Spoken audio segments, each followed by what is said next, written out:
रहली एक जनाना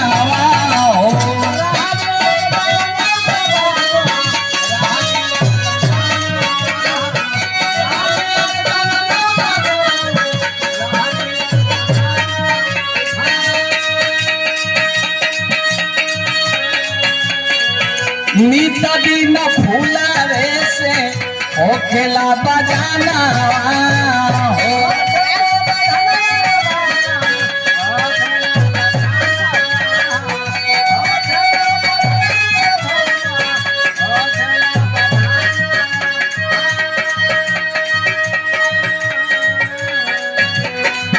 फूल कामी गईले एक दिली से दिले पराना फूल कामी गईले एक दिली से दिली परनवा जनवा चलिए गेली हो चाचा फूल करनवा जनवा चलिए गेली हो भैया फूल करनवा जनवा।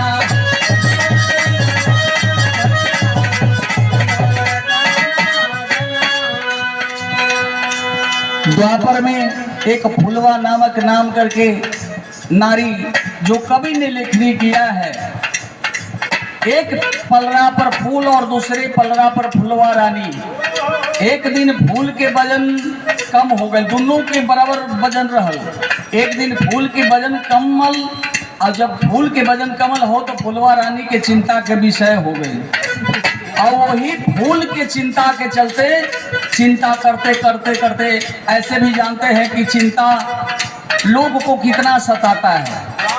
फूल के विषय में चिंता की और वही चिंता के विषय में चिंता से ही उनका मौत हुआ ना फूल के चलते। लेकिन कलयुगों के बाद बतावल गई काला युग में राजीव गांधी, काला युग में राजीव गांधी नेताजी महाना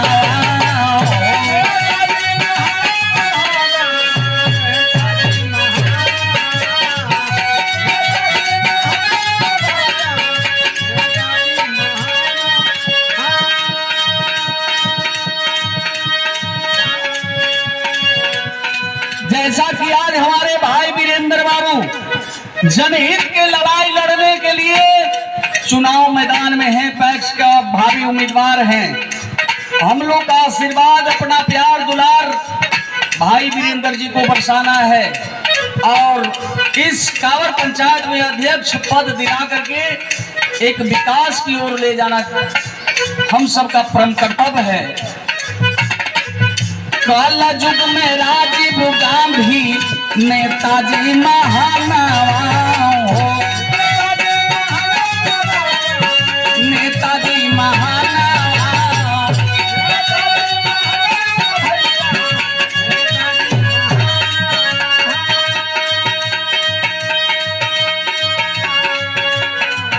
कैलन राजा नेत भैया जाने ला जाना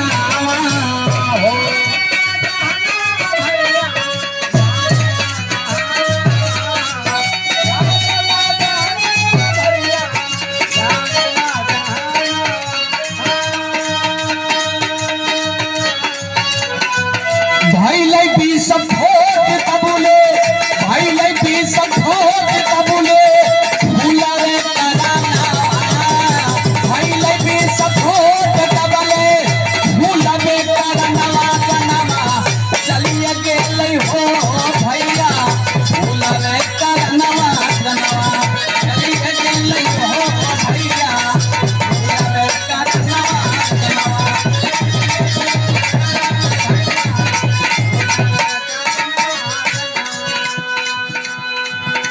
प्रमाण ऐसा मिलता है, देखा तो हम भी नहीं हैं, क्योंकि जो वेद लिखता है जो शास्त्र लिखता है उसी से हम लोग जो बाप दादा कहते हैं वही चीज को हम लोग भी सीखते हैं। प्रमाण ऐसा मिलता है कि राजीव गांधी जो कि एक नंबर के राजनीति करने वाले नेता और मंच पर भाषण कर रहे थे और वही माला पे नहाने के क्रम में प्रमाण ऐसा मिलता है, साक्षी मिलता है, माला पहनाने के क्रम में ही बम विस्फोट हुआ और राजीव गांधी के फूल के चलते ही जान गया। तो ये चारों जुग के प्रमाण रहल फूल के चलते। गुरुवर बिहारी राम लाल गुण गाए हो।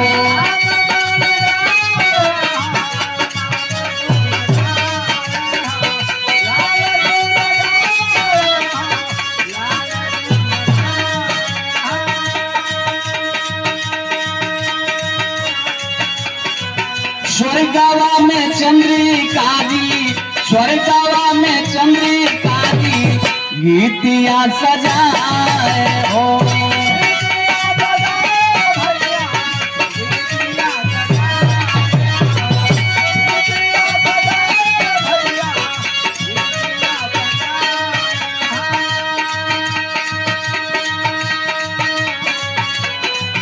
याद धनंजय के पास सुंदर पराक्रम, याद धनंजय के पास सुंदर